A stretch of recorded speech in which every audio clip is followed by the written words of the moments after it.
to another episode of Detonation. We have Mr. Mises back. We had internet problems last time, and that was a little disappointing, but we had a great chat anyway. So welcome back to the show, Mr. Mises. Oh yeah, thank you for having me again. Hopefully this time we'll have no issues and everything's gonna be so smooth. Yeah, absolutely. No, but it was a fascinating topic last time. So if you want to remember who he is, just go back in the playlist and everything will be good. But just to remind people on your core points, you're an entrepreneur. One of the main reasons I like you a lot is because of your history, because we have a common history of working very hard on growing up. You have a different background to me, and the fact that of where you started from. I did watch that, and you can go into as much depth on that as you want in a second. But I have a fundamental respect for people who have seen both sides of the coin in terms of wealth and in terms of the work ethic and the ingenuity it takes to crawl out of poverty, etc. So that's one of the reasons I really like you. But where we sort of tagged off from your voluntarist theme.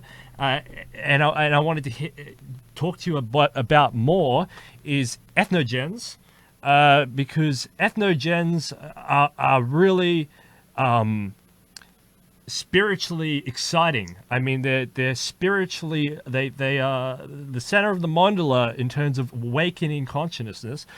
Can you explain to people again what is the ethnogens? Why are ethnogens so important?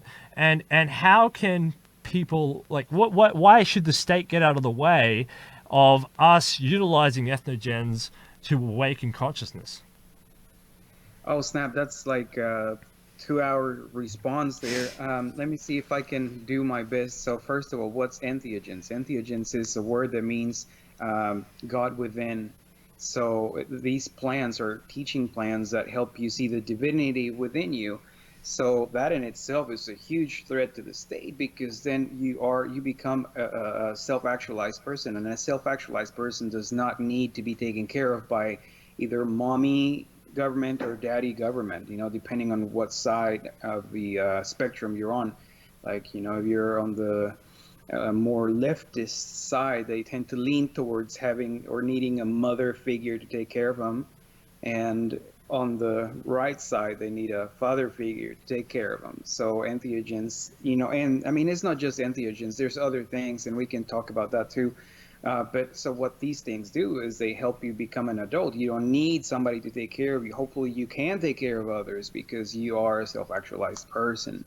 So that in itself is supremely important. For the longest time, like, 60s, 70s, and 80s, we had a huge influence from Buddhism and Hinduism, right? It seems like the apex of consciousness in the world was in Tibet, and it switched and flipped towards the area of Peru and whatnot. So, we had all of that Buddhist ideology and all that, and now we're moving into shamanism. I mean, it's just waves. So right now, what's creating consciousness, for the last 30, 40 years was some of the Eastern stuff. Right now, we're moving into this entheogen situation, and some people are being called to do the work. Some people are being groomed to do that work and to help others. And I mean, it's not something that is a recreational drug. It's not something that you would even want to do like often, because it's hard. It's actually hard work. So it's something that will just basically put a mirror in front of you and show you everything. And then what you see, you can, like, if you're mostly a good person, then it's going to be nice, and it's going to teach you things like beyond yourself that you can work on, like, interdimensional beings or other dimensions and whatever. But if you're not at a place where you can take that in, you would need to work on yourself, which is, like childhood trauma or whatever other things that are stuck. So in your body, you have 72,000 nadis, which are like energy channels, right? And we learned this again from Eastern religions. These nadis sometimes get stuck with karmic goop, and what entheogens help you do, which meditation helps you do that too, but it takes just way longer. They just kind of drain and push stuff out. Sometimes when people are meditating, they have like twitches and all of that. So that's kind of what happens. So entheogens is kind of different because you just purge everything, from one end or the other. And you release a lot of that stuff so you can become who you really are, and not the labels that they've been given to you by whomever, right? So it's something that's really, really powerful. And we've been, I guess it's, something that I was learning in one of the sessions, and this may sound kind of crazy. I don't know what came to mind, but I'll explain it. Whenever I was asking during a San Pedro cactus ceremony, what is that? Like, why do we have the actual plants and all these things? So the way it was explained to me is, when you open a book and you read the book, you're reading the work of the person. You're getting into the mind of the person who wrote it. And those little scribbles on paper, that's like the intentionality of the writer. You can feel it in the book as you're reading it. So, that's like, if you will, a 3D, third dimensional writer putting it into a like two-dimensional piece of paper, and then you're absorbing it and like growing and getting better, hopefully. So that's kind of what like the cactus or the mushrooms or the ayahuasca and all of these things are. They're like a higher realm writer, teacher, brother or sister helping us, and we see it in our 3D reality through the plants as we consume them, and we are able to see their work. So that's a really cool way to explain it, I guess. Yeah, because like ethnogenealogy, I don't know if that's a word, but it basically it's derived from its founder, which is Dionysus, right? And you mentioned generating the divine within, so you're trying to extract the whatever is a derivative of consciousness and your aggregate experience, and formulating that in a spiritual way out into the reality to try and make sense of reality itself, because reality itself is a very complicated machine. It's a struggle that we have in the West, because in the Western world we lie to children by telling them that they need educational basis and education through mechanisms of schooling and public education and things, in order to learn fundamentals of their culture, but not actually tell them straight out that their culture has a specific set of rules. We try and instill the notion that there is rules, but they have to figure out what those rules are. And then once they get to an age where they can conceptualize those rules, they become lawyers, because then they can interpret those rules. Instead, what we should just be telling children and other things is, hey, life is kind of fungible. Yes, there's a thing called society. Yes, there's a thing that is you can play with, and it's called life. But you have to work within certain confines. But it's okay to explore the internal consciousness that is. And you mentioned writing, and you mentioned work as well. So writing is obviously very important. We were going to talk about the stoned ape theory. I'll get onto that in just a sec. But writing itself is a derivative of language. And so language seems to be at the center of who we are as beings, as cultural, societal, and civilizational beings. We use language and culture to exchange ideas and to pass things on to future generations, to submit this and to submit deep physiological, psychological traditions that we can. And shamanic peoples know this very well.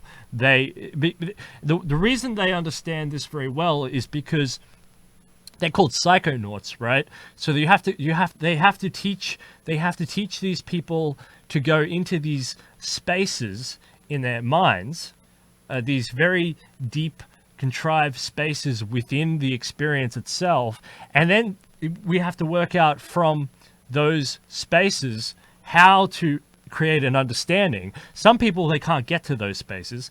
because they probably don't take enough of a certain substance. They don't do it correctly. Some people have fear walls. You mentioned work, and that's what it is. It's not a game. No one's arguing ethogens are a game. These things are hard. They're hard work. They're not fun. It's not cocaine. It's not DMT is obviously one, but they're not mushroom. They're not a game. These things are deeply religious, spiritual experiences that are used to pass on cultural and linguistic and writing information, cultural information. Yeah, yeah, and so you mentioned a lot of things, and I think it's very interesting. Like, I think there's a huge importance in nature and culture, because those two things make us what we are, which is kind of like what Jordan Peterson talks about, like chaos and order, in a way that it's not like order is necessarily the best thing or chaos is a bad thing, but as we are entering into the chaos, we're able to make sense of it, and we create the world through our understanding and our words. So in other words, we don't see reality as it is, we see it as we are, depending on our culture and our nature. So I do think that there's a lot of lacking that we could, fix, make better. And like you said, like these are kind of the helpful things in society, kind of like the golden rule and all those things. If you want to be actually successful, you have to serve people. But other than that, my mentor, Doug Casey, he said something to me. He said, if the world only had two rules, it would be like so amazing. Do everything that you say you're going to do, and do not hurt or harm anybody or their property. And then everything else, like there shouldn't be other rules other than that. So, that gives a lot of room for exploration. And if you keep those two things, then you're guaranteeing, I mean, not guaranteeing because life's not perfect, right? But you have an idea that, I mean, the very first thing that you want to do when somebody prohibits you from doing something is doing that thing, right? So, but Yeah, here exactly. we're putting, just don't be an asshole to anybody, and then you'll be fine, kind of thing. And then just explore, The golden rule seems to, that's a beautiful expression, the golden rule, because it seems to come up across these whole swathes of religion, from Christianity, Buddhism, Islam, Confucianism. It seems to be the broad swath that the center of the spiritual ideal is this golden rule. Don't do to others as you wouldn't want done to yourself, essentially. And these spiritual teachers use meditation, yoga, prayer, psychedelic art, music, and all these other things to express this. I think it's fascinating, to be honest. I think it's really energizing and stuff. And you're a libertarian, a voluntarist, right? Yes, sir. You see, there's a connection here, because libertarians such as Ron Paul, I mean, this guy is well respected with conservative circles. I mean, the Tea Party people would stand up for Ron Paul, and sing the anthem with Ron Paul, just as they, he's well respected within a broad swathe of conservative. How is it that someone like him can argue decriminalization of drugs, which is happening slowly in the United States? It still hasn't happened here in Australia, but it's happening slowly. But this guy can stand up for these values, still be classed as a conservative and get away with this. And on the other hand, not be bashed by the same people who bash other people of his following. I think he's, I've gotten to meet him and hang out with him, and like, one of the things that I really like about him is that he is consistent. He's not using power only when it's advantageous to him. He says, I may not agree with this, but it is consistent with freedom, so it must happen, So, for instance, like, he's super, super conservative socially, right? He says, like, he's pro-life personally, but he's pro-choice, in the legal stance, because he says, that should be only between the people that are affected in that situation and nobody else. It's nobody else's business. Or the substance situation, like, he said, raise your hand, all of you that are going to do heroin, if it was legalized tomorrow. Nobody raised their hand, you know? So just because it's not longer illegal, like people are going to flock into it, like that's kind of stupid. So, you know, like I think this guy is well respected amongst most people, except some asshole libertarians, is because he is consistent. And he actually talks about, like, okay, so this is kind of funny at the same time, because if you go see Ron Paul speak once, you don't need to go see him again, because it's so consistent that it's like basically the same thing all the time. So, you know, that's one of the reasons why he's so well respected by most people, I think. What do you think? Well, you know, I think him and Bernie are on the same camp in that. I mean, Bernie Sanders is on the other side, but he's almost as consistent. I mean, he has to play his games the same. Him and Bernie Sanders are almost mirror images of each other, even though they hate each other and they have completely different outlooks. Although I don't like Bernie Sanders, I'm not a Bernie Sanders supporter or anything like that. I'm just saying I feel like those guys have kind of mirror images of each other. And they both have a little bit of overlap in some of these areas. I would like to talk about. Oh, well, Ron Paul is very important. I mean, you know Jeff Berwick as well. I mean, you know all these people.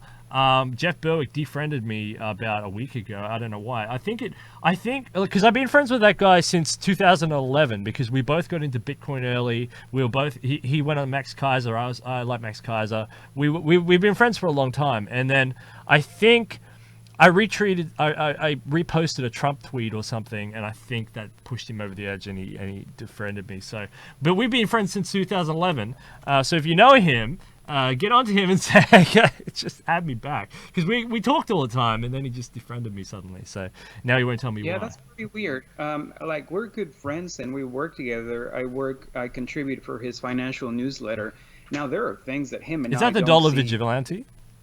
Yes, sir. Ah, yeah, fantastic. That's a great Yeah. publication.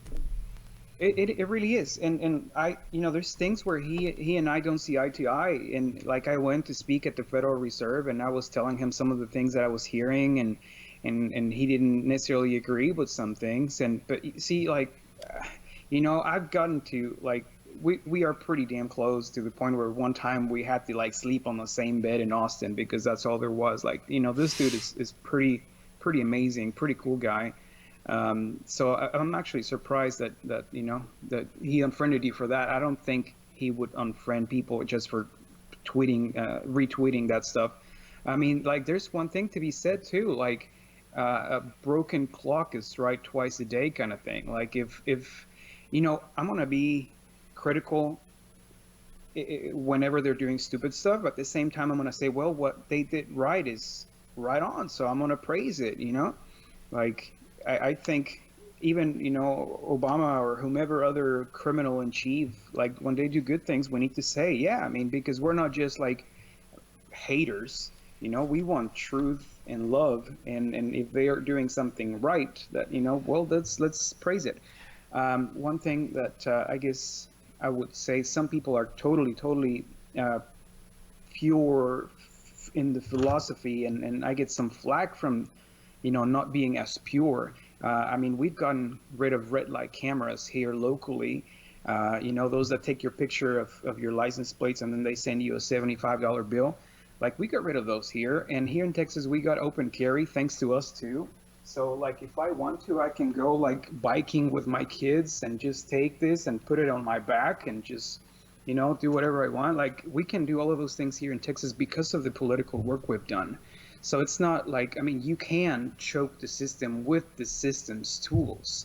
That's a really important thing that a lot of people say, no, we don't need to do anything that is political or whatever. I mean, like, that's actually not how we win, you know? At some point, we have to get our hands dirty. And like, we are doing that change here in Texas. You know, it's not just some, like, wishful thinking. Like, it's actually happening. So that's, you know, that's one thing. And I really doubt that he had unfriended you for that, because I guess, what was it, 2012 or 2013? I was with Jeff and I told him, hey, I want to run for office. What do you think? And he's like, you know, if you're going to do good things, then just do it. So Oh, maybe it was something. well, he won't reply to me now, but talk to him for me, like, because he won't reply. So I don't know, because I know he's up in another world right now, so that's fine. Because it's of the Bitcoin thing. Because I was watching Max Kaiser and he went on Max Kaiser, and then I was like, hey, you're someone, and he was a nobody back then, so we became friends, and then yeah, so but he's very big now, obviously. So somebody, like, this is the thing. I like how you have your gun over your shoulder down now, because this is the thing people don't understand. This is what I want to get the point across. Entheogens, psilocybin, spiritual experiences, gun over the shoulder. I mean, it's all interlinked. Ron Paul. I mean, it's all the same. It's all about voluntarism, individualism, family strength, community strength. Anti-state, to the max. I mean, these things aren't antithetical. You learn this through shamanism, right? This is what you learn from shamanism. This is what you learn from reading books. This is what you learn. It's an intellectual, it's an intellectual statement. And there's something to be said about the idea of nuanced thought, and I can just maybe unfold that a little bit. Like when you're reading something and you're watching a video and something, you don't just take it as gospel, because then you are just becoming that one book. What needs to happen is like titration, like a chemical reaction. When two things get together, something new comes out of it, instead of just adopting one thing and that's like, oh gosh, there's nothing more than that, because otherwise you're not learning, you're just regurgitating some shit like that is not really helping anybody. So when you read a book, when you do that, like you connect with it, and then it makes you a better person, So the whole idea of like, I started a hashtag called Shamans with Guns, and the idea behind it is like, I've had a lot of people that were into entheogens and shamanism and all of that, and they're like, how can you be a capitalist? How can you use guns? Like, what the hell is up with that? I'm like, how could you not? Yeah. This is my point. This is 100% my point. So, what I saw is that, or what I've seen, if we just kind of like leave it to beaver kind of situation, like, I mean, we're not going to get anywhere. We have to, and that doesn't mean that I'm just going to go and shoot up places. That's stupid. Like, I will not initiate any aggression. That's the whole point, Like, even Jesus in the Bible said that whomever doesn't have a sword to sell their cloak and buy one, Like, this is the main dude, saying, hey, you have to defend yourself. And then if I'm a firm believer that, the Second Amendment there was there not for hunting, it's to actually defend yourself from tyrannical government. I mean, if you watched the movie 300 with all of those guys taking care of their families and all of that through that. So, what happened at Bundy Ranch, and then all of those standoffs that have happened through millennia against government, because, as Ludwig von Mises is, freedom is liberty from government. And like, that's the whole point. Now, I'm aware that we live in a place where we have government, and it's not going to be like Thanos and we just snap our fingers and it will go away, so you have to kind of live with it and get dirty a little bit and move into like maximizing your freedom.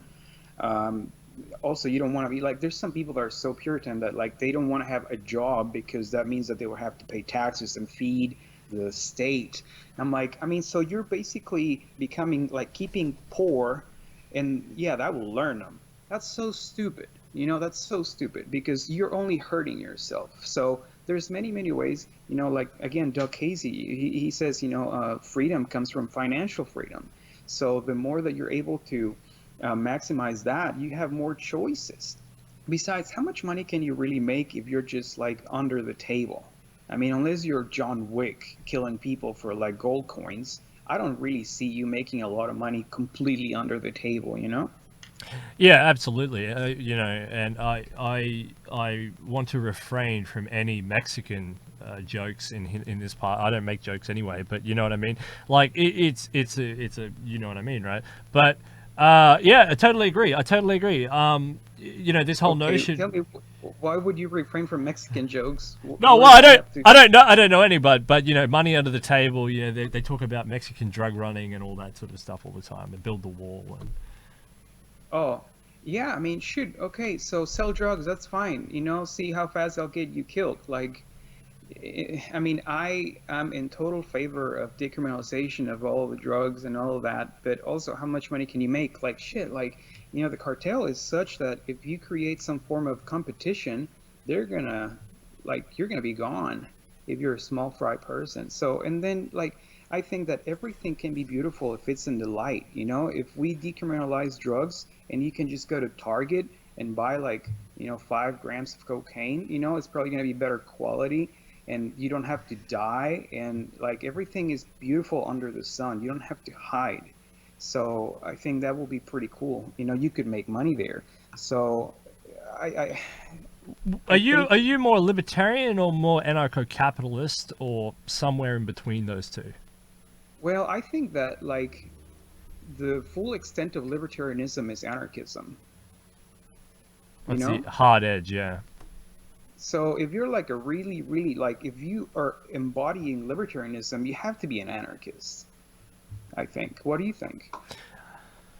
I reckon. I think libertarianism is on a spectrum, and the hard edge is definitely close to anarchy. So definitely, so because it's total freedom from the state.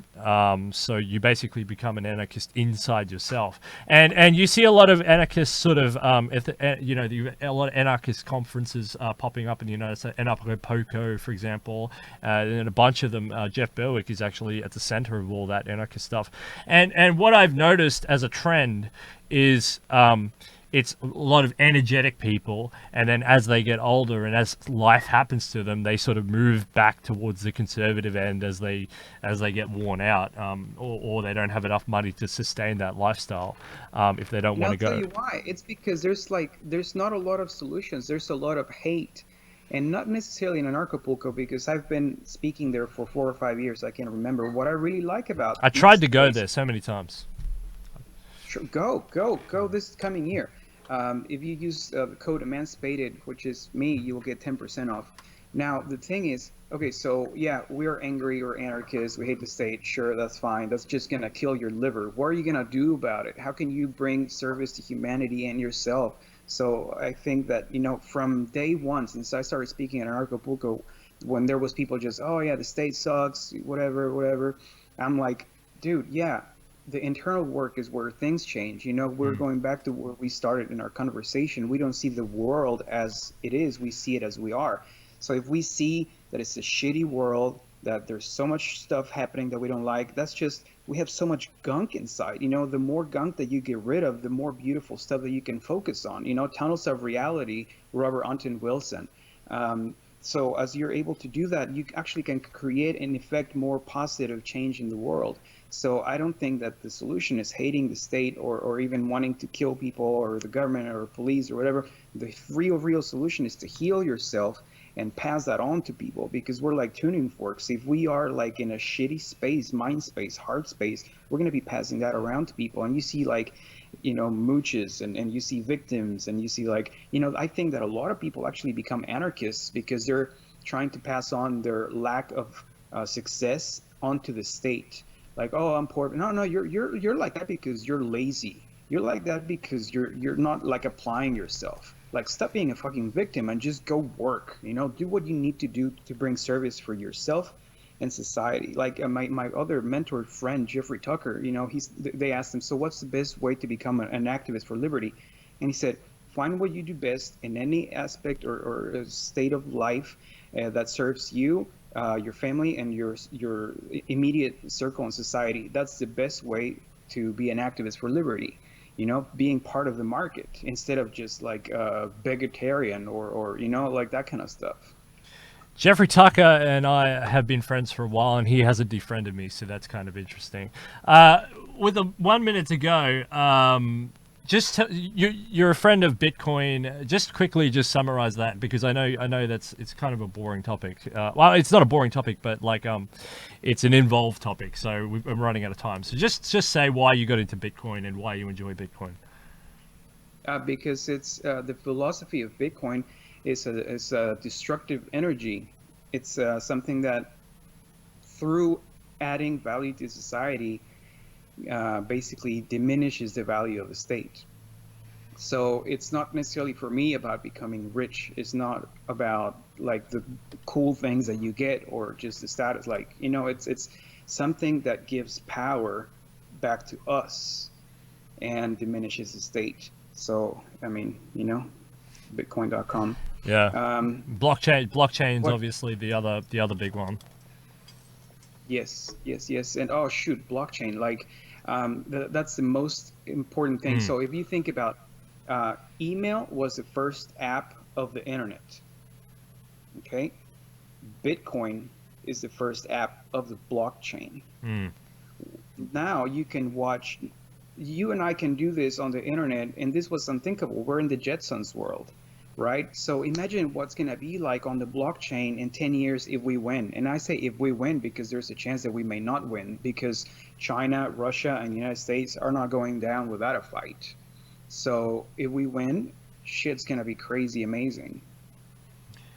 I just want to leave this conversation with a quote from Terence McKenna, and he said, "I think going to the grave without having a psychedelic experience is like going to the grave without ever having sex. It means that you have never figured out what it's all about. The mystery is in the body and the way the body works itself into nature." I think that's a beautiful quote to summarize the man slinging a gun and he's a shaman. I love it. It's why I like you. I love you. I think you've got it. I think you've got it down pat. You're a very strong person, and thank you very much for coming on Detonation. I'm super appreciative for the opportunity to play with you today, sir. I think you're pretty amazing too, and I always like how you're dressed up and you're always prepared and have a nice, you know, background, and you're legit. Thank you for the opportunity. Mr. Mises, it's always a pleasure to have you on Detonation, and thank you for doing it again since the internet worked absolutely fantastic this time. Let's do it again sometime. Thank you very much.